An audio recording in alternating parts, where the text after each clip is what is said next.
Good evening and welcome back to In the Know, brought to you by the Racing Post and Coral, the best and brightest preview show around as we gear up for more Grade 1 jumps action on Saturday afternoon at Haydock, and a lovely supporting card as well over at Ascot. My name is Ross Brierley and I am in the hot seat for this evening, and hopefully we can find a few angles and a few winners on unseasonably fast ground at Haydock and Ascot tomorrow. Of course, the feature race is the Grade 1 Betfair Chase, where Paul Nicholls tries to win his 7th, Bristol Demai tries to win his 4th, and Irish trainers trying to win their 1st. So, of course, they do have a red-hot chance this time around in the shape of the favourite at Plutard. And he's got some older and slightly wiser rivals to beat in the big race tomorrow afternoon. We've also got a couple of Grade 2 chances over at Ascot, over hurdles and over fences, at the 1965 Chase over at Ascot, where the top 2 rated horses are trained by Philip Hobbs and Jeremy Scott. So the big names may be looking elsewhere for challengers there. And of course, like I said, it is unseasonably fast ground. No rain to be found. So if you were back in Royal Pagaille, for example, for the Betfair Chase, expecting it to be heavy ground a few months ago, he's going to have to do something very different tomorrow, admittedly, for a yard very much in form after this afternoon. So fingers crossed we can find some winners with our panel, who I'll introduce to you in a second. But it is getting to that time of year, of course. And another thing we have to mention is there is a bit of a special offer here at the Racing Post. So we've got a Christmas countdown to look forward to. So before we get stuck in, don't forget you can win the ultimate Cheltenham Festival experience for you and 3 friends. You get helicopter transfers to the course, and you get all sorts of fantastic weekly prizes as well. So check that out on the app. All you need to do is place a bet on the Racing Post app on those dates on your screen, 2 in November and 3 in December, to qualify for a chance at that fantastic prize. So get involved on the Christmas countdown. Don't forget, this is live and interactive as well. You're watching at home, so please like and subscribe on that YouTube channel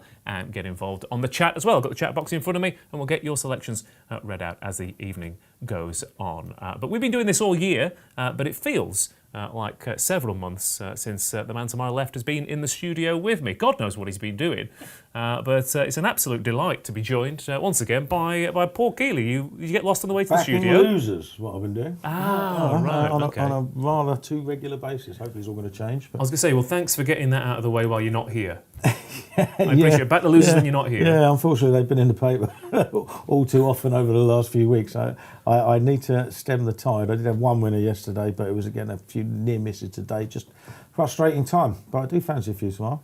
Well, I don't want to get carried away, put Keels, but I think I'm your lucky charm. Oh, yeah. Yeah. Well, I need one. Okay. I need one. We'll see. Betfair Chase Haydock, Ascot. It's usually a decent early season marker, but again, a lot of horses a few months ago will have had this race planned out and expecting softer ground. Yeah, exactly. But the funny thing is, we've got 8 runners. Yeah. I mean, even on heavy ground, on heavy ground, you'd probably expect fewer, wouldn't you? Yeah. You know what I mean? It's one of those. We've actually got a really competitive race. We've got each way betting if that's what you want to do for 3 places, which is unusual for that race. There's some really good racing there. The fields haven't held up well, but I mean the fields are generally quite small at the Ascot meeting at this time of year anyway. Mm-hmm. And there's some really fascinating contests. Okay, well, fingers crossed you can pick a few out for us. Right, we'll get to that in a bit. Good to have Keels back in the studio. And at home, we, as ever, have Tom Segal, ready and raring to go. Tom, how are you doing? Yeah, good, thanks, Ross. Yeah, always hear me. Don't get time off like the part-timer Keels, that's for sure. Well, you do 2 days a week, get out of it. Well, it's nice to have you here anyway. It's nice to have you here, as ever, Tom, sat at home, unable to leave the house, and hopefully picking a few winners. Are you in better form than Keels? I think I'm in okay form. I've had quite a few seconds the last couple of weeks as well, but I always think you can't make them win. If they run well, come second, you sort of done your job. You obviously want winners every single time you tip a horse, but as I say, you can't make them win. So yeah, I'm in okay. Okay, yeah. Yeah, okay. Nothing to shout home, nothing to write home about, but definitely not thinking of throwing myself off Beachy Head either. Okay, that's great to hear. Really great to hear, Tom. Glad to know you're not absolutely at the end of your tether. Exactly. Lovely to start off. So we've got Keels in bad form, Tom in okay form, David Stevens sat at home. God knows what form you're in, mate. Well, I mean, a lot better form listening to those two. If the best Tom can hope for is not throwing himself off Beachy Head, we've set the bar pretty low. So it should be a good hour. Absolutely. Are you backing any winners, David? What did we back the first winner at Cheltenham last Saturday, didn't we? That was the highlight of the week. That seems a long time ago now. It's been about 75 races since then.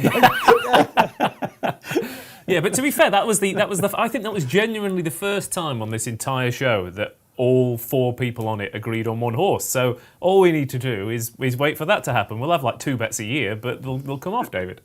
Yeah, that sounds like a pretty professional system to me. And if not, there's always room in Tom's car on the way to Beachy Head. That is true. Lovely stuff. Well, I'll have to put a content warning on this at this rate. But get in touch with your thoughts and feelings and selections as well. Tell us if you're in good nick, or if you're waiting for the rain to fall, perhaps, or maybe you're waiting for the Lincoln. I don't know.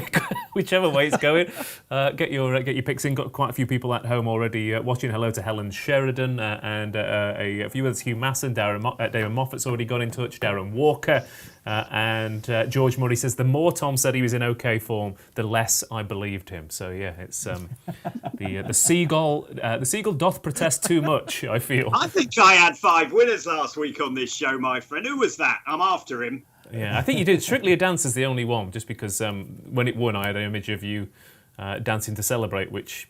Yeah, I think we had Shake My Booty, didn't we? In the last, we had Nuben Negra, we had Third Time Lucky. There was only, obviously a few of them were short prices, but we did have 5, I think, out of these 8.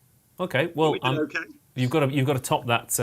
Top that with on this show with only 7 races, so good luck with that. Yeah. Let's crack on, shall we, and move on to tomorrow's racing, Haydock and Ascot, as we were saying, and we're kicking off at Haydock with the graduation chase to have a look at this 150 and a short price favourite, unsurprisingly, in the shape of Brave Man's Game at 4-6. Itchy Feet is 3-1. Pay the Piper at 5-1. Outside with a lot is Al Nadam at 16-1 in a race that Paul Nicholls very much likes to win, and it's no great surprise to see Brave Man's Game line up for this race. Every time he's had a runner in this contest, they've finished first or second, and Brave Man's Game, of course, was a top class hurdler last season, Keels, and has returned on his first start over fences. I mean, what more could he do?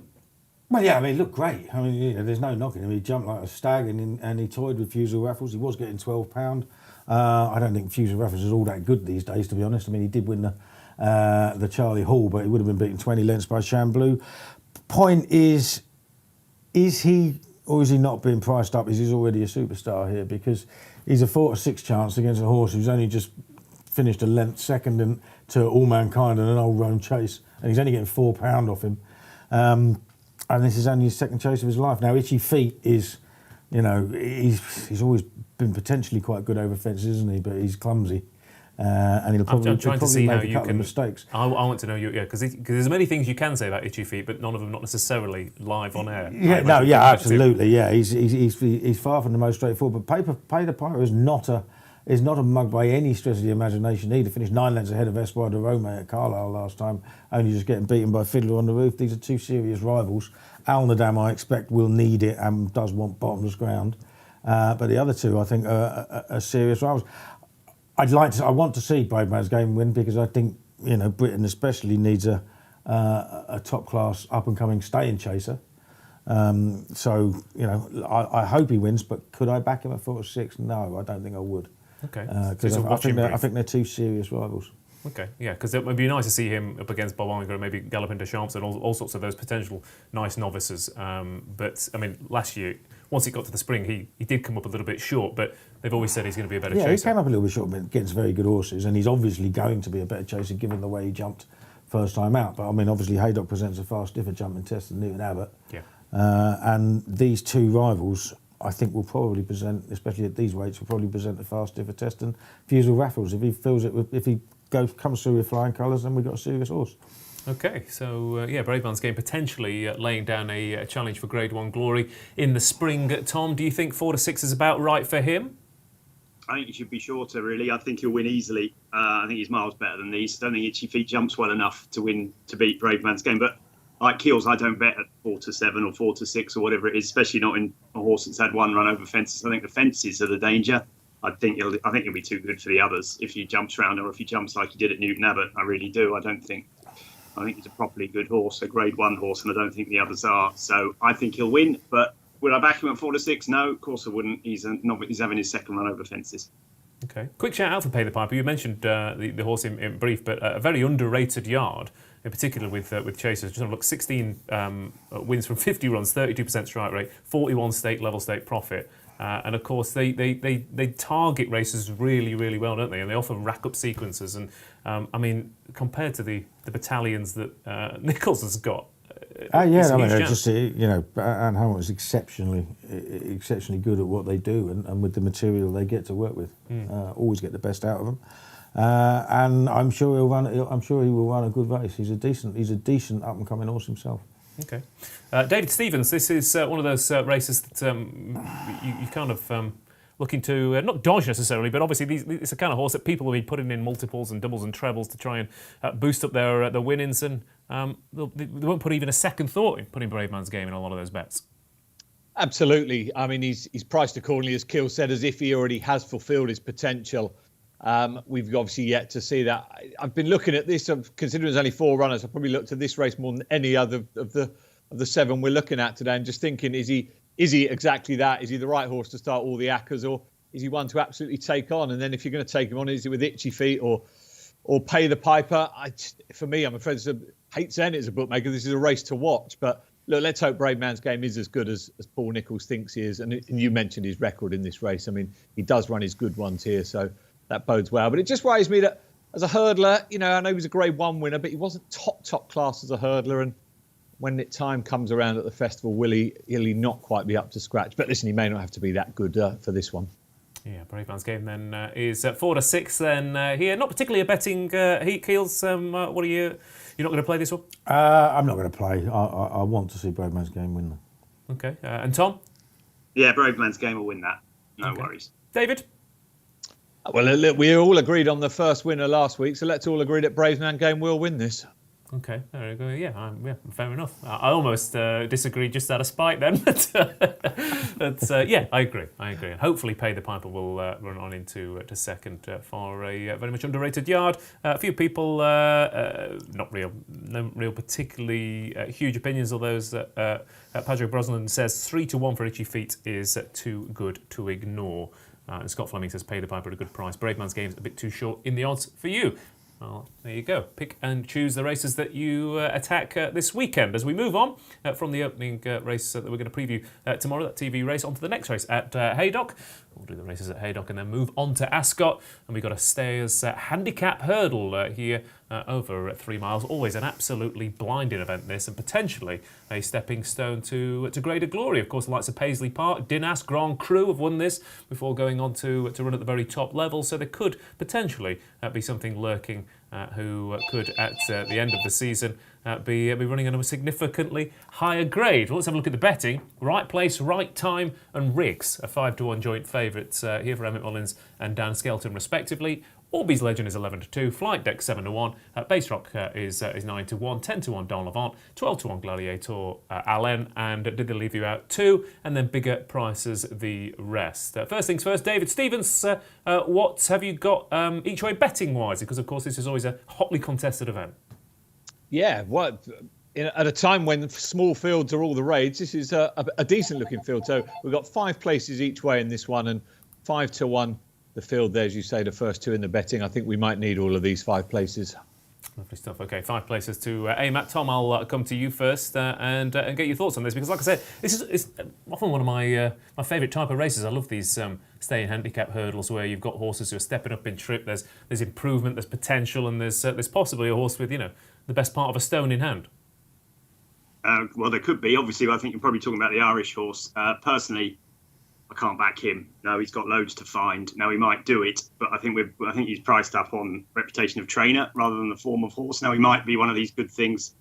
I thought the jockey booking, the £7 claimer, was perhaps as a sign that they didn't think he had that much in hand, because when the shunter was winning his races, Robbie Power was riding him here, there, and everywhere, and I'm not convinced he's the second coming, right place, right time. So I was quite keen to take him on. There's loads you could fancy in this race. I know Keel's got a strong fancy him. I did think Riggs was going to run well. I just like the Skeltons when they target target races like this. I won it with Baradari a few years ago, and I thought Riggs was going to win well. But I'm all about preparation at this time of the year, Ross. I like horses that have had a good prep running into a race like this, that have targeted this race. And I also think the old boy, well, he's not that old, Don Levant will run really well for Evan Williams and Isabel Williams. I thought his last 2 runs have been his best ever, actually. I thought at Aintree he was unlucky. He was unlucky to finish second to Tronador in a red-hot handicap. Edward Stone was behind him. Good horse, Meister Coffee was behind him. He was closing the horse down at the line. I think 3 miles is going to suit him. And then he ran in the Welsh Champion Hurdle last time as his warm-up for this. And he was second in it to Glory and Fortune, who would have been a close-up 5th, perhaps, in the Greatwood, but for a bad mistake at the 2 out last time. Leon Cavallo is a solid horse, ran well twice since. But that form, that was his best run over 2 miles, according to Racing Post ratings by a stone. I just think he's in the form of his life. I think the step up to 3 miles on a tight track like Haydock will be perfect for him. And I just thought he was a bit like Cool Cody last week in the Paddy Power for Evan Williams. I just thought the preparation was perfect, and he's going to run a big race. Now, he doesn't win that often, but I thought double figure price, he'd go well. So my 2 were Riggs and Don Levant in this race. But I am worried about loads of others because it's wide open. Okay, Don Levant then is a 10-1 shot. I mean, he's running pretty much, you name it, in terms of top-class handicap hurdles, he runs in it, doesn't it? So he's back up in trip here. I thought it quite interesting. I was looking at a few of these, but only one of the last 10 has actually won over the trip of 3 miles, and that was Chris Linian a few years ago in heavy ground. So there's quite a lot of horses here who'd have to prove their stamina, but apparently that's not a problem. That was still the fixed brush races then as well when Chris Linian won out. Yes, so it was like a mini chase, wasn't it? Sort of yeah. like, and he was a 3 mile chaser, really.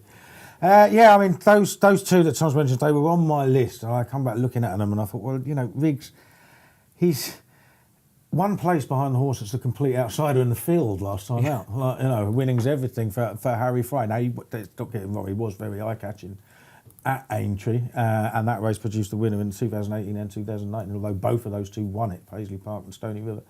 So, he's obviously of interest, but he is priced up on the trainer as well, rightly so. Yeah. And I've got this nagging doubt that Don Levant won't stay, although it's not necessarily a negative, as you just said, not having one in there. So I came down on 2 others, and the only one I've actually backed is Bass Rock. I think he's got a fantastic chance. He's only rated 130. He didn't get off the mark over hurdles until running his first handicap, but that was a Class 2 affair at Ayr over 2 mile, 5.5, and he looked better. He looked stronger the further he went. Won very easily, returned last month at Carlisle over 2.5, bounded clear up the straight, was joined entering the straight by Tommy Zoska, who I think will go well earlier on the card, but just bounded away from him, won by 5 lengths from T's Components, who ran on into second, won a Pertemps qualifier yesterday to boost the form. And if you watch the way he's run, both races at Ayr and at Carlisle, he absolutely pinged the last 2 hurdles, and he's a real sort of up and comer. He's only 5 years old. I think he's going to go really well. There's not an awful lot of pace in here. He won't be far off it, and I think he's got a bit of speed. And I definitely think he'll stay. Look at his pedigree. He's got Stayo written all over him, but he's also got a bit of speed. And the other one was Flight Deck, who I think also beat T's Components lad last time out, giving him a fair bit of weight too. If the cheek pieces work as well as last time, he's gonna go, really well. And you forget when you talk about Haydock being a tight track and all that, it's a hell of a long running after the last. Remember, I think Stony Mountain was something like 6 jumping the last a couple of years ago, wasn't it? And got up. That would put me against Don Levant to a certain degree. Well, I mean, last year as well, Main Fat came from. I mean, you could barely see it. Yeah, exactly. Yeah, you could barely see it because it was that much of a bog, wasn't it? Yeah. And terrible conditions. But yeah, it'll be an easier trip to get this time around, won't it? But it'll still take a bit of getting. But no, I really fancy Bass Rock. I'll be very, very disappointed if he's out of the first 5. Yeah, what I like about him, I mean, he's a 5-year-old, obviously, who's wildly unexposed, but they got him handicapped in terrible ground, and he's now on his last 2 handicaps on much faster ground. Yeah. So you get the feeling, the ability that he was showing, was he just getting stuck in the mud and now he's springing into life? Yeah. Yeah, very much so. Yeah, he obviously handles decent ground very, very well, but he's just an up-and-comer, isn't he? And they're not, they weren't Mickey Mouse handicaps. One of them was on, the first one was on Scottish National Day, Yeah, that was a Class 2. It was a Class 2 last time at Carlisle, so they were good at handicaps, and he tore the opposition apart both times. Okay. A couple more just to throw in that we have to mention. I think is Orby's Legend is one of them, who's in fantastic form. He's won 3 of his 4 over hurdles, and that Chepstow form, Preskeema, Gowell Road, didn't leave you out too. Very good form, and his half brother Morning Spirit was a 3-mile winner as well, so he'd have to have a chance at it. A bigger price. Not sure what price Brinkley is, David, because I mean David Pipe in these events. You just got to respect everything he runs, and this horse was winning in heavy ground last year, but is related to good ground winners as well. So he certainly knows what it takes to win this race. Yeah, Brinkley, of course, ridden by Tom Scudamore, and Tom speaking in his Coral blog. Look, he said we would prefer softer ground. He doesn't necessarily need it, but his better form is on softer ground. So he said in 9 times out of 10, you're going to get that sort of ground at Haydock. This year, obviously, is the exception. So a little bit of a negative for Brinkley, and as a result, he's out to 20-1. But it's going to be mixed feelings amongst the guys here, because I had 2 written down on my list, Don Devont and Bass Rock. I put a line through Don Devont, came down on the side of Bass Rock. He's the unexposed improver. I'm sure he'll get the 3 miles. There's more to come from him. Don Devont, I thought, was probably exposed enough now. So I'm afraid, Keels, you're in bad form. I'm agreeing with you on this one, Tom. The good news is I'm leaving you alone on Don Devont. I can't do anything right at the moment, and you've just confirmed that. Thank you. There you go, Keels. You thought it couldn't get worse, but it could always get worse. It can always get worse. Yeah, Stevens could get involved. Oh dear. There you go. That's what we're taking for. It can always get worse. That's my motto in life. A few for people at home. Hugh Masson says, bring back the fixed brush hurdles. Fair enough. I guess we've all got to have a hill to die on. Ricky Sewell says, flight deck for me. Ryan Galt says, Goodman Roscoe on the brink, 25s is too big. And Scott Innes says, Bass Rock is his nap. So, Scott, are you as good or as bad an omen as David Stevens? That is the question. Neil Dawkins likes Ask Dylan each way as well. So that is telling you pretty much how open this race is. So let's just finalise those picks. Keels? Yeah, Bass Rock for me. Okay, Tom? I've backed 2, Don Levant and what's the one? Skeleton horse, Riggs. Okay, very well. I will go for Orby's Legend and Brinkley at a big price. And David? Listen, I got Forza Milan home in a 4th place last weekend, so I'm still in form, Kills. It's Bass Rock for me. Confident selection. Amazing stuff. Okay, let's move on then to the next race at Haydock, which is, of course, is the feature race of the weekend, the 2021 renewal of the Betfair Chase. Well, like I said, the Irish have never won this, despite having a few cracks over the years, and Aplutard is their best chance for quite a while. 11-8 favourites here, ahead of Bristol Demai at 7-2, waiting patiently 13-2, next destination 15-2. Royal Pagaille is 9-1 with Imperial Aura, and then there's a big jump out to Clondor Castle at 28, and the outsider, Chatham Street Lad at 33-1. So, like I said, first Irish challenger since Outlander in 2017, but some good Irish horses have run in this over the past few years. Before Salmon ran it 3 times, Kicking King at Notre Pere, of course, with Jim Draper back in 2009. But Keel's Aplutard rated 172 for a yard who last season could literally do no wrong whatsoever, whatever they ran. And whatever happens, it's great to see a challenger of this quality come over. Yeah, absolutely. I mean, he all said there was a plan to come over. I don't know whether they would. I mean, obviously he handles bad ground, but I'm not sure whether they would have come over. It was a proper Haydock bog, but he's here. He's favourite. He deserves to be favourite. He's been second in the Gold Cup. If he's fitter than he normally is, he's very much the one to beat. You say more about that? Well, he's been beaten at short prices the last 3 years in worse company than this. Albeit not over this trip, which he may well need these days. But the point is, how ready did they want him to be then compared to how ready they want him to be now? We don't know. I mean, you can make that count. Oh, he never wins first time out, but then if he's trained differently, then he might. I mean, he is the best form in the race, but he's never been to Haydock. You've got a couple of proper Haydock specialists in here, I think, in Bristol Demai and Royal Pagaille, who's not yet proved it, but he's won there twice very easily. And Waiting Patiently is a very, very good horse on his day as well. So I think he's worth taking on. I love Bristol Demai. I backed Waiting Patiently earlier in the week. Obviously, he's moved to Christian Williams now. I doubt, I couldn't say it'd improve what's already a good horse. I mean, Connections might have thought, needed a change and weren't happy with what Ruth Jefferson did, but on Racing Post ratings, 4 of his best 5 runs were when she held the licence, and she's only run him in Grade 1s. And first time, he just runs to the same level every time. First time out, third beaten a length in the Tingle Creek 2 years ago, second beaten just over 2 lengths in the King George last year when he got outpaced and it looked like another 2 furlongs he'd have bolted up. You know what I mean? And, who knows whether we'll stay. So, I think it's a bit more open than the 11 to 8. 2 horses I can't have at all, Next Destination and Imperial Aura. I think Royal Pagaille is a different class to both of those two. And he's going to be the one that I will end up backing on the day, because I think he's going to drift like a barge, because everyone thinks all mudlark. But he wasn't exactly disgraced at Cheltenham. It's a tough race to rate him against. Despite the fact that he jumped like a snooker table at Cheltenham, right? He's still going really, really well for a hell of a long way. There's a big engine in there, and he's a very good horse.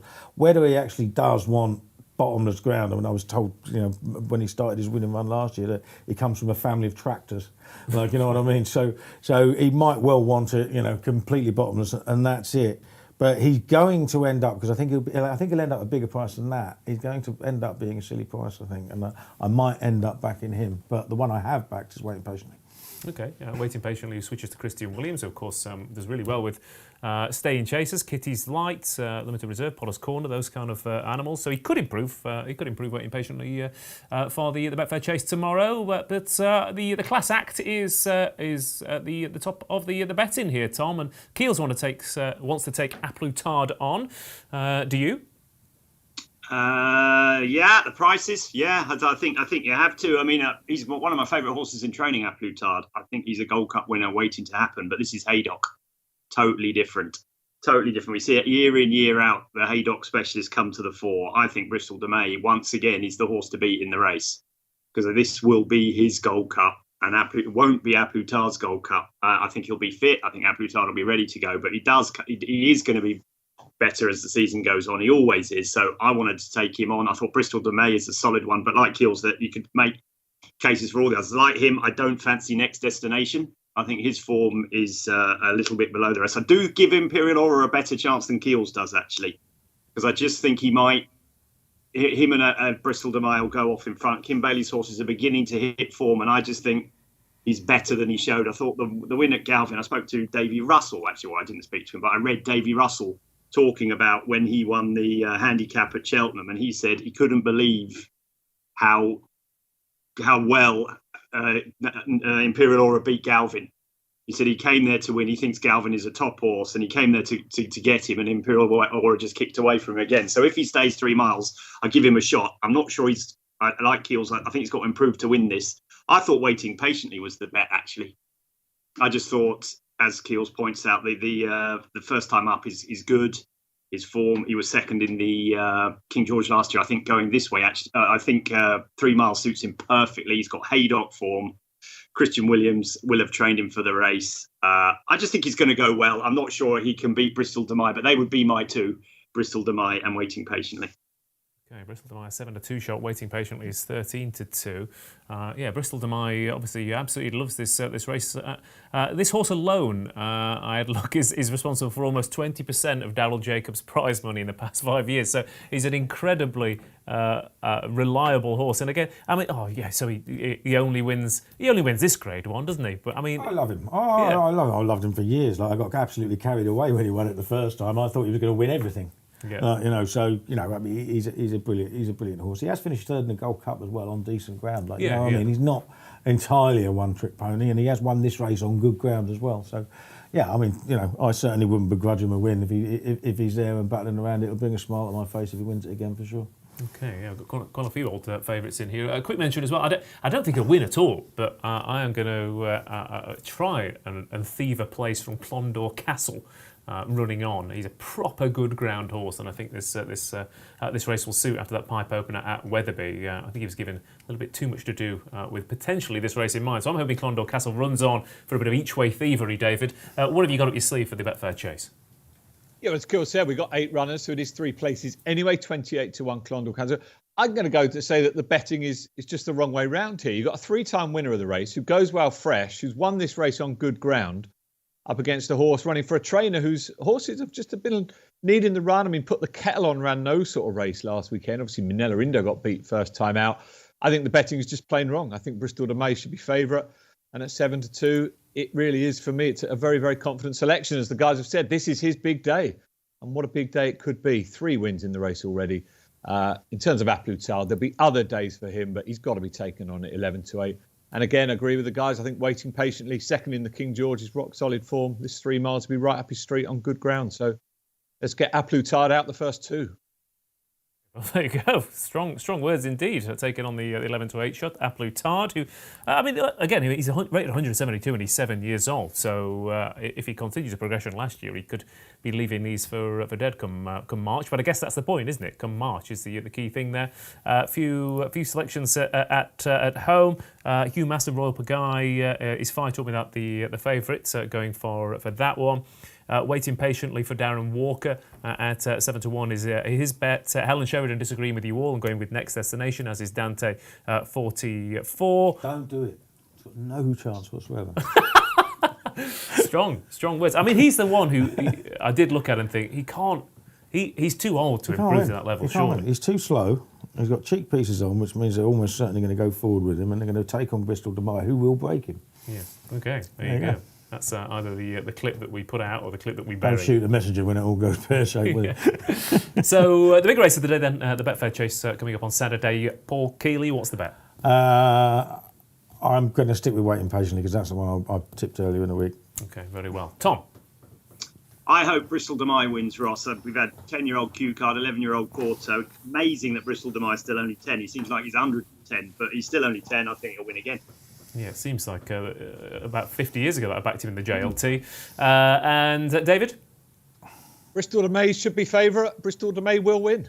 Okay, there you go. And I'll go for, forget the win, I'll go for Clondor Castle to sneak into third at 28-1 and absolutely thieve it. But hopefully we'll have a cracking renewal on our hands tomorrow afternoon. Last race of the day at Haydock that we're going to look at is a handicap chase here over almost 3.25 miles. And Christian Williams has a big chance in the big one, but he's got an even bigger chance here with Strictly a Dancer, who of course we saw winning only a week or so ago. He's 13-8 for this handicap against Ramses Atai at 7-2. Empire Steel 9-2. Potter's Corner is 8-1. Fidux 9s with Joke Dancer and 10-1. Mr. Muldoon. We've got a few echoes of last week here, Tom. Of course, we've got the Joke Dancer potentially carrying the silks of last year's winner at Midnight Shadow. But mostly, we've got Strictly a Dancer, who's very much taking advantage of his in-form run. You tipped him up at 5-1 last week. Bit of a different price this week. Yeah, well, what is he? 3 times shorter, and I think a better race, and he's up in the weight. So, you know what I'm going to say. I wouldn't be on him now at 13-8 in this company. I think this is more. There's only a few runners in it, but I think you can make a case for 3 or 4 in there. I like Empire Steel in this. Sandy Thompson.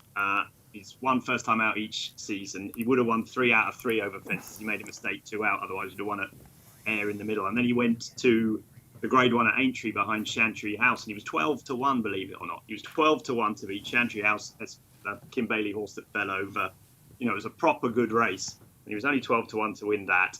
He made a bad mistake. I think it was the first in the back straight or something, and he tore a muscle, and he was pulled up quickly after that. And I just think he's going to run well. I think off a mark of 140, he beat Protectorat. I know that form isn't solid. He beat Protectorat by about 40 lengths at Kelso last year. Now I know that's obviously a 2-runner race, and Protectorat didn't run his race, but he's a proper potentially nice staying handicap chase at this, and I think he'll be rated 150, 100 by the end of the season. So I think he'll run well.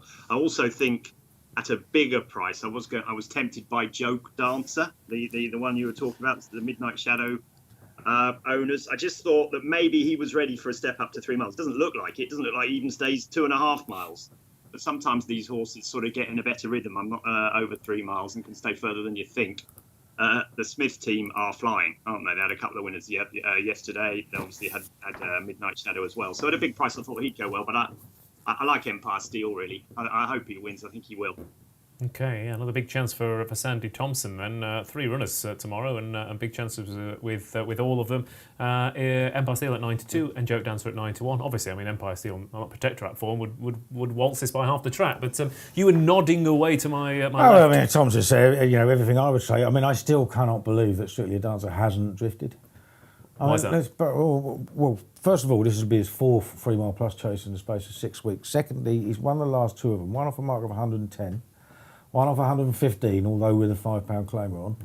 Now he's running off 122 with a £3 claimer on, and in a completely different class of race. I mean, this will be his 16th chase, I think. You know what I mean? So it's not like he's massively unexposed. He obviously hasn't had that many runs for Christian Williams. Done a great job with him, but that was a hard race he had at Cheltenham last time. I think he's a much shorter price to finish nowhere than he is to win. He could easily blow it. These are good horses. Ramsey's Detay, okay, he's got a big weight to carry. He's run 3 times at Haydock. Finished 2nd and 4th in the 2 Grand National Trials and won a Grade 2 over hurdles. I mean, he was the one that I kept coming because I was coming to. He could be, but I think like Tom, I think Empire Steel could be absolutely lobbed in still. Now we're not taking. You can't take at face value beating Protector at 41 lengths, but then Protector is rated 158. He's running off 140 here. He has won 3 of his 6 starts for Sandy Thompson, and they have been after breaks of 201, 281 and 81 days. So the first time out is going to be the time to catch him, guaranteed to be ready. And I think it'll go really, really well. And the final thing Tom said was about Joke Dancer. There's a chance that if he can drop anchor in front and go really slowly and nobody pressuриses him, he could outspeed them at the end. I don't think he'll really stay, though. So I'm with Empire Steel. I think it's a very good bet.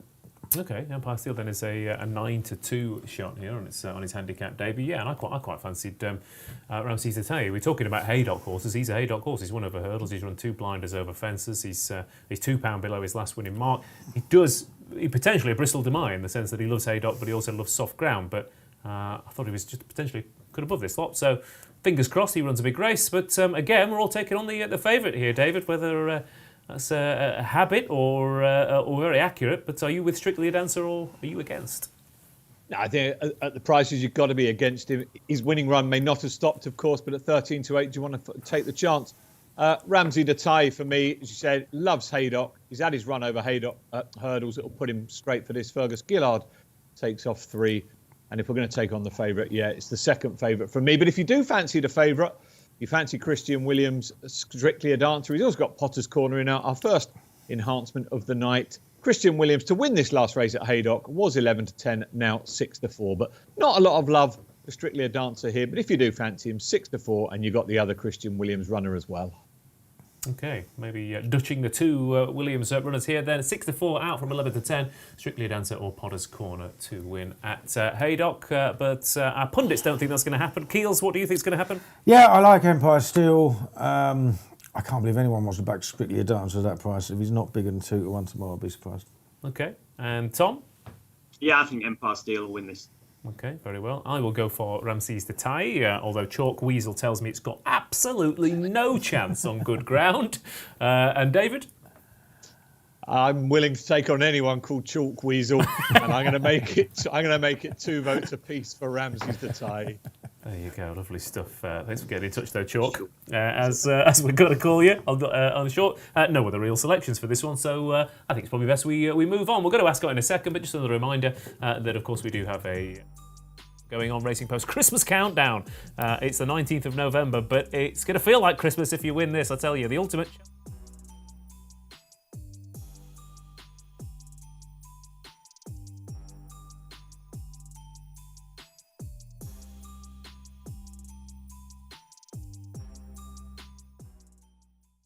do is place a bet on the Racing Post app on those dates. So let's move on to Ascot then for 3 races on Saturday afternoon as well. And let's see what we can pick out on good ground again. Starting off with a fascinating little Grade 2 chase here, where a horse who absolutely loves this track is Dashel Drasher. And he is top of the betting at 11-4 for Jeremy Scott and Rex Dingle. Defi Desoy is 3-1, Lost in Translation 7-2, Master Tommy Tucker 9-2, Benny's King at 15-2, and Pistol Whipped, the outsider of the bunch at 11 to 1. Here, Thomas, I come to you first from Haydock to Ascot, but still pretty quick ground. One thing that was quite noticeable at Ascot this afternoon was over fences. I mean, you don't want to be too far away, do you? But that's going to suit quite a few of these. There's potentially quite a bit of pace on. There's some horses who really need to bounce back. There's some horses who could be on the upgrade. It's a tough one, this. Yeah, it is. It is a difficult one. You can give all of them a chance, I think, of sorts, because I don't think any of them are that solid, to be honest. Dashel Drasher probably is the right favourite, but he's got a penalty. He was pulled out 3 times on ground that would have been similar to this, maybe even a bit slower than this last season. He's got the £6 penalty for winning the Grade 1 here. Yeah, I love the horse. I think he's just a fantastic horse, and I don't think we've seen the best of him. But whether first time up in a Grade 2 with a penalty is the time to get him, I don't think. Defi de Soy you're taking a big chance with, because we haven't seen the form of him in any sort of form for ages now, but he could easily bounce back. I know the Coral Massive are all over Lost in Translation. I think the Tizzards have been giving the nod and the wink to Lost in Translation. He falls in the Defi de Soy camp for me. Just don't know what I'm going to get. There was footage of him trotting around Newbury the other day. He looked okay. He had 4 legs anyway, that's for sure. I thought Mr. Tommy Tucker had run all right. But once again, he's got the penalty. I didn't know where to go, really. I even thought Benny's King and Pistol Whipped had chances. I just thought it's a type of race that I just don't know what you're going to get. I think I'd probably end up back in the bottom 2. I probably won't have a bet, if truth be told. But if I do, it'll be Benny's King and Pistol Whip, just because I'm not sure what we're going to get from any of the others. Yeah, it is that type of race, isn't it? I think after 2 furlongs, Tom, I might have very different opinions, because there's going to be some of these horses that exactly. you might see. You don't know what's going to turn up for a few of these, do you? So I think the market might be quite telling as well, Ross. If Defi or Lost in Translation, I mean, they've been quite strong in the weeks running up to the race, but if they're big drifters tomorrow, I think we know what we're going to get from them. As I say, I'd take a chance maybe on Pistol Whip, just because I have no idea how any of them are going to run. Yeah, I was looking at Pistol Whip because Royal Regatta was rated lower than he was when he won this race, and he's a front runner who absolutely loves good ground, which would have been great at Ascot this afternoon, so it might continue.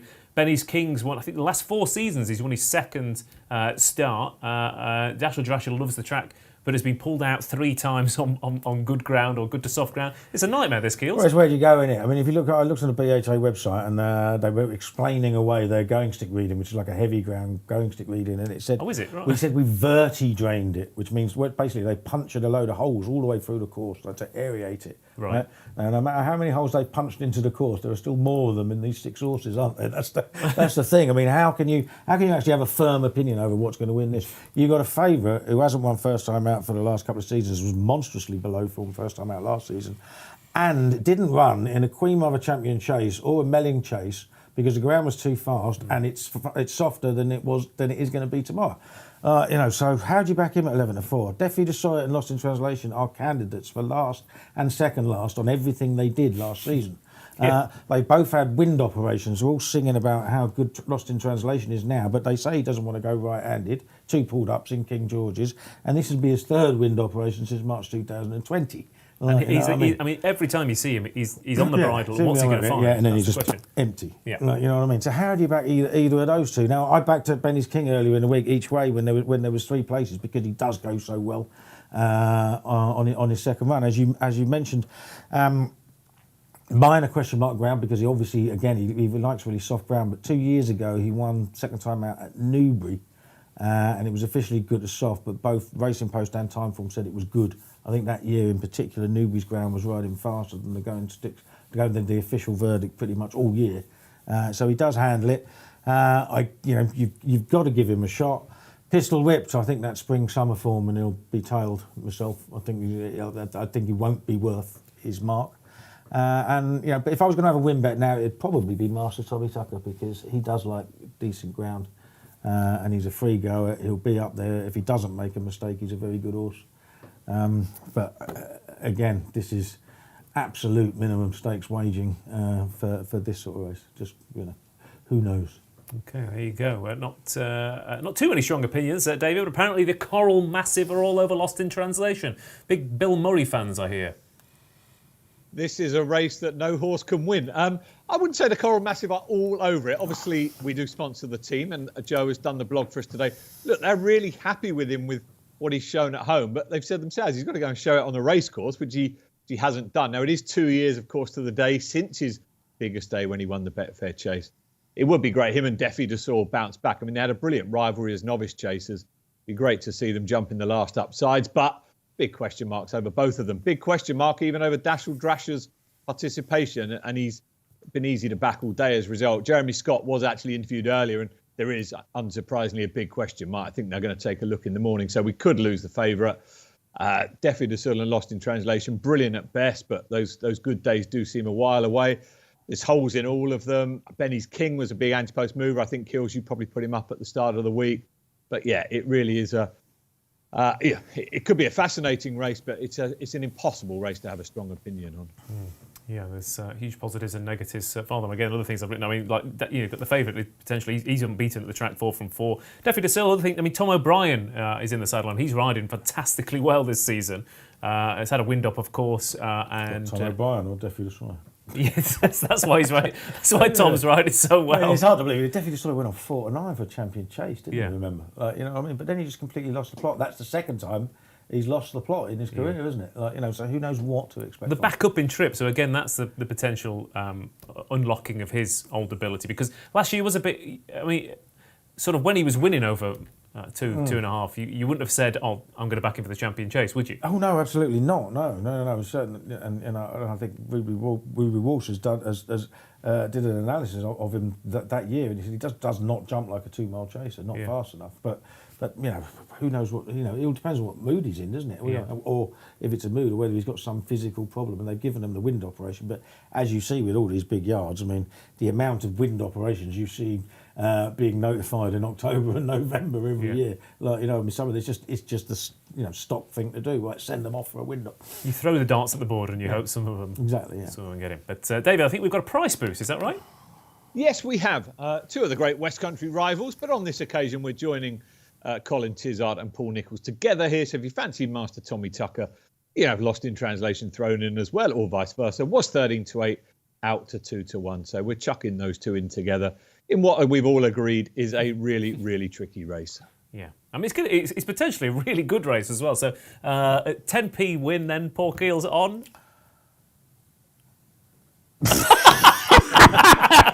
I don't know. Master Tommy Tucker. If I was going to have a win bet tomorrow, it'd probably be Master Tommy Tucker. Okay.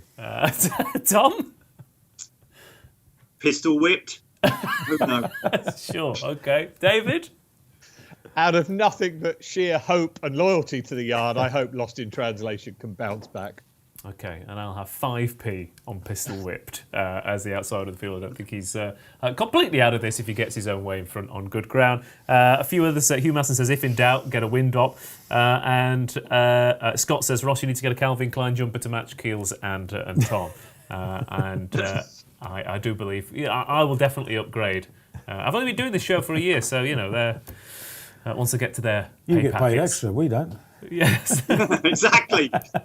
That's true, but I don't know Calvin personally, unlike you two, obviously. Darren Walker says, definitely 4-1 Philip Hobbs had a poor season last year, will be better for this year. And Pistol Whip for Dante, 44 for that 2 effort. We talked a lot about a race we don't know what's going to win. So let's move on then to the Coral Hurdle at Ascot, the 240 contest here, where Buzz is 11-10 market leader for Nicky Henderson. After that Cesarewitch win. I tried to dig out the stats of Cesarewitch to Ascot Hurdle winners, but couldn't find many. 7-2 Goshen, 6-1 Molly Ollie's Wishes, 6-1 also Song for Someone, and 7-1 Guard Your Dreams. Keels, we've got a right old bunch here as well, haven't we?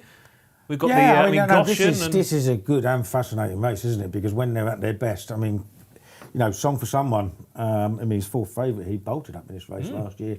He likes the track, he likes going first time out, he pinged his hurdles last year. He comes back after a wind up, having lost the form completely, beaten completely out of sight by Goshen at Wincanton, but we don't know what he's going to do, whether he's going to turn up. Already been a non-runner once this season, and was a non-runner about 3 times at the beginning of last season as well, wasn't he? And sometimes he's a non-runner during a race as well. Yeah, exactly. Yeah. So I mean, he's obviously going the right way round, but is he is he going to turn out to be anywhere near as good as they thought he was going to be? I'm doubting it now.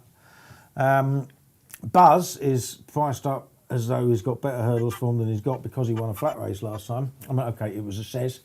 I've no argument whatsoever with him being favourite, and I think he's the most likely winner. But I'm intrigued by Dan Skelton deciding to run Molly Ollie's Wishes.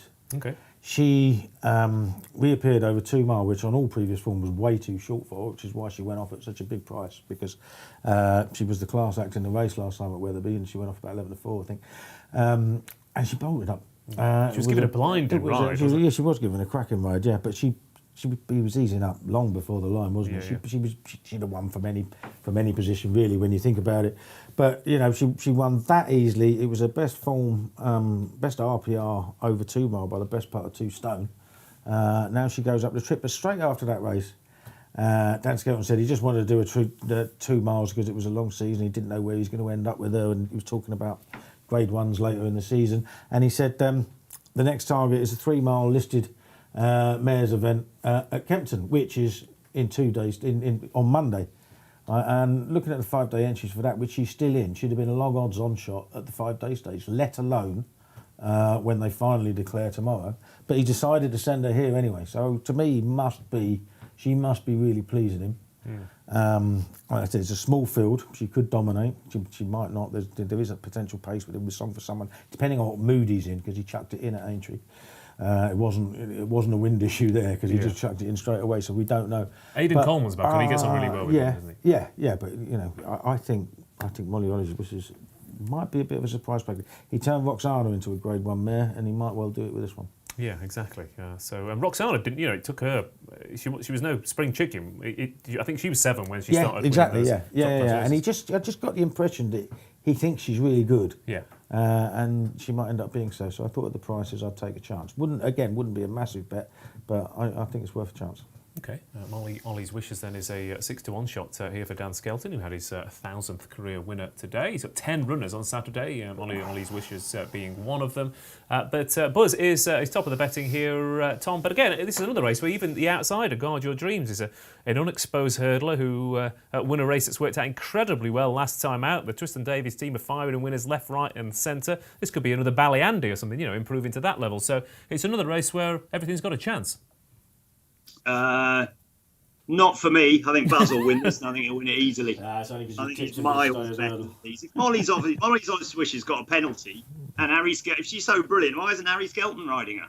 It's a Grade 2 race. It's worth. He's going up to ride in a handicap. He would have 2 Grade 2 rides at Ascot, which we give chances to. Ollie's Wishes and Benny's King. We don't want to ride either of them. And he's off to ride in a handicap up at Haydock, which either tells you what they fancy Riggs or whatever he's called up at Haydock, or they're not. I don't know. I just think Buzz is different class to these. I'd be really, really disappointed if he can't beat these. I think he's a proper Grade 1 chaser, Grade 1 hurdler. I think he proved it at Aintree last season after a really long, hard season. I think Ascot suits him well. He's got conditions. He doesn't have a penalty. The other 3 main ones do have penalties against him. If he can't win this, I will be really, I've been disappointed and surprised. I think he's too good for these. Okay. 7 of the last 10 renewals of this have been won by penalised runners, Tom, so you do often get class acts, but then again, they don't necessarily come up against an unpenalised runner as classy as Buzz. No, look, I'm not a trends guy at all, Ross. I'll leave that to you and the Anoraks. I just go on class, and I think Buzz is too good for him. I mean, I don't follow the trends either, Tom. I just have to justify my existence somehow. Oh, okay. So the research is there to add colour to the show. It doesn't necessarily mean I'm following my own stats and trends there. But Buzz 11 and 10 favourite, so an easy winner then for the favourite, says Tom. David Stevens, what do you think? I think Buzz will be too slow for this. He's a stayer's hurdle horse, isn't he? Something like Goshen going right-handed could have too much pace for him here. But if you're in the Tom camp, we do have an enhanced price boost about Buzz to win this by more than 4.5 lengths. So over 4.5 lengths was 11-4 out to 7-2. So that's the price boost. Looking at them all, you can make a case. Well, I can make a case. I know Tom can. I could make a case for the other 4 as well. I'm just hoping that Goshen will run. As I say, he'll love going right-handed. I think he'll have too much speed for Buzz, and he can bounce back to form. So your stayer's hurdle dream might not be dead after tomorrow, Tom, but he won't win this one. Okay, there you go. Strong words from David. And I'll go with Song Summer. I think I was going to be a little bit worried about the yards form, but they just in time had a winner this afternoon to put those worries at ease. And he's a multiple Grade 2 winner, and he's still only 6 years old. He's had the wind up. He loves the track. He won the race before. Song for Someone is potentially a little bit overpriced, but that's probably due to the short price of Buzz. Keels, how are you playing it? Yeah, I'm back in Molly Ollie's. I wouldn't mind Song for Someone winning because I do quite like the horse, but I'm a little bit worried that he chucked it in at Aintree last year, and I just don't know what sort of form he'd be in. Okay. And Tom, you are firmly with Molly's. Oh no, Buzz. Okay, thank you very much. And David. Proper disagreement across the board in this race. Goshen for me. Okay, there you go. Brian Galt says there's nothing wrong with trends on the chat, by the way, and I don't necessarily disagree. But you got to pick and choose them. You've got to pick and choose them, and you can, of course, adapt them to your own ends, which is the joy. As we move on to the last race, we're going to cover the 3:15 in Ascot. It's a cracking little 2-mile, 1 furlong handicap chase here. Some old rivals before midnight, though. Heading the betting here for Sam Thomas in excellent form. It's a 2-to-1 shot. Sky Pirate 7-2, Amula Gold 11-2, Monsieur Lecoq 6-1 with Diego de Charmille at 6s. Sully Dock is 7s with Dolos, and hopefully, Tom, this will be just as eventful as the race at Amula Gold won at Ascot a couple of weeks ago.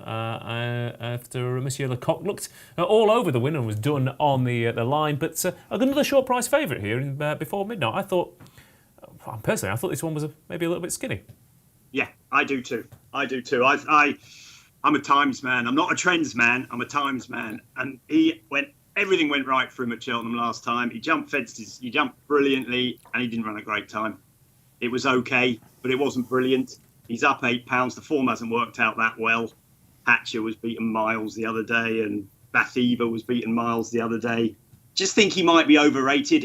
I think the telly boys went a bit nuts over him, didn't they? Saying it was the greatest jumping round they've ever seen, and he's clearly a very good jumper. And this race might not be that good. There's quite a few doubts over the others, but I thought 2-to-1 he's not for me at 2-to-1. I think he's got a bit to prove. Totally different track as well. Let's not forget. Going right-handed. So I was I'm not against him because I like the horse, but I just thought the price was wrong. Sky Pirate, I thought he's just Sky Pirate, isn't he? He's just got a lot to do at the way. He's got 11 stone 12. I thought the interesting one, and I know he's been back now, and I don't know what sort of form he's in, but I know he will have been trained for the race, is Diego de Charmille. He did win a race when he jumped the side of a fence and knocked Capeland out the way. I mean, that has to be the worst steward's decision I've ever seen in the history of all stewarding. That's quite a competition, though, Tom, that, to be fair. He knocked a horse out of the race that was going to finish second at least, and he's kept the race. But there we go. But he's off the same mark. Lorcan Williams back on. He's had a warm-up run. He ran okay in the Welsh Champion Hurdle. This is actually his first run over fences for 2 years. I just think he's going to run well. Now, he might be really soft now. He's had another wind up, as Keels will rightly point out. He might be a bit of a softie, and he might not put it all in anymore. But I thought if ever there was going to race that was going to be run for him, it would be this. He'll have Before Midnight go off in front, and I think he was a 12-to-1 shot at lunchtime today. He's now about 6 or 7-to-1. I think that's plenty short enough, but he was my selection. I just think he'll run well for Paul Nicholls. Okay, Diego de Charmille then for Tom. I thought Sully Dock had a bit of a chance as well for Anthony Honeyball. He's got a chance with Aidan Coleman on, another proper course horse. So there's a few against the favourite. You like the Sam Thomas yard, don't you? Yeah, well, it's not the yard. I like two of his horses. Stolen Silver, who should have won at Cheltenham last week, and Before Midnight, who did and will win again. I don't care what time it run. I mean, he got his own way in front and he jumped really well. But I mean, unless all these horses change the habit of a lifetime, it's exactly the same thing's going to happen again. This isn't going to be you Amula Gold coming from the back this time because there's nothing to take him on. So he can go from the front as he likes. He's got one of the best front running jockeys around at the moment in Sam Twiston Davis as well. Now, he's not necessarily. This is the thing about him. He's not necessarily a natural front runner, right? But he does race prominently. But he's just going to be up there in the van all the way because nothing's going to take him on. He'll jump from fence to fence. We know he stays a good deal further than 2 mile. So he's still going to be full of running, turning home. I really don't see what's going to pass him. If there was a danger, the one I would have pointed out was Diego de Charmille because he does go well here and he does like decent ground. But the others are going to be too, Amula Gold, Monsieur Lecoq are definitely going to be too slow. Dolos is not a horse to be interested until it gets bottomless ground at Sandown, which, you know, we will get at some point, probably in January now, given what the weather's been doing. But you know, so this is a weak race, and I thought 2-1 is absolutely a very fair price. Yeah, the problem is when Keels makes such a good case like that, you do start to question yourself, don't you? I considered taking this horse on quite strongly, but no, yeah, you're right. The front running angle is definitely something to consider here, David. Last race we're going to cover. Do you have any spanners to throw into the works here?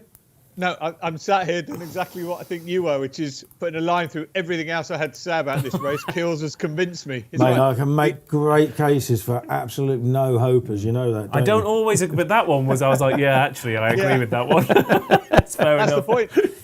It's not a no-hoper, Keels. It is the favourite. It's the one that, you know, the bookmakers have made favourite. So I'm switching everything. I was going to try and make a case for Sully Doc AA, but I'll leave that to you, Ross. I thought, best of his form last year. He's had one run this year, might put him on for it. JP had a few in the race and has just gone with this one. But forget it, before midnight, it's going to finish the day on a high for us.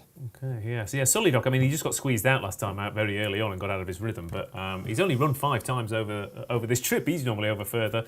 Again, he's only 7 years old and his form, that edited a geek form at Aintree last year, of course, is absolutely red hot. But what I hadn't considered, again, is how well front runners have been doing, and before midnight is the front runner. Keels, you firmly with him? Yeah. I still think he's pretty well handicapped, and he was always winning that race at Cheltenham. I don't really care what time he ran. He was able to set his own, and he'll be able to set his own again. So there you go. Well, there you go. Simple from Keels' point of view. But Tom, you disagree? Yeah, I'm not one for tactics. I think that's a load of bollocks too myself. I think that Diego de Charmille will win it.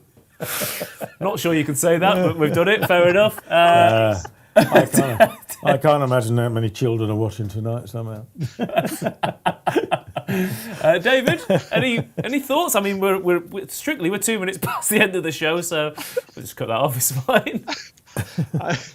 I think we lost the children at the Beachy Head chat at the start. So where are we? I just give a plug for our fail to finish offer on every race at Ascot. If your horse doesn't finish tomorrow, you get your money back as a free bet up to £10. And have a go at the Racing Super Series, free to enter, and find a horse to place in all of the ITV races for us a chance to win a share of 25 grand. And I forget where we were, so back to Tom. Well, I may have to bet with you all day tomorrow, Dave, because over the last few weeks, putting my name to a selection has been akin to tying an anvil to its hind legs. So it is punting with Coles tomorrow. Okay, yeah, fail to finish might come in handy, especially if you're back in what's the translation and Defi de Soy and various sources like that. Okay, let's get the naps of the weekend then, and the winner pays for a gelding operation for Tom. So we've got Haydock and Ascot, of course, coming up on Saturday afternoon. What is nap of the day for Paul Kealy? Well, I think before midnight will win, but a better price. I really do like the chances of Bass Rock in the 225 at Haydock. Okay, there you go. Tom Segal nap, please.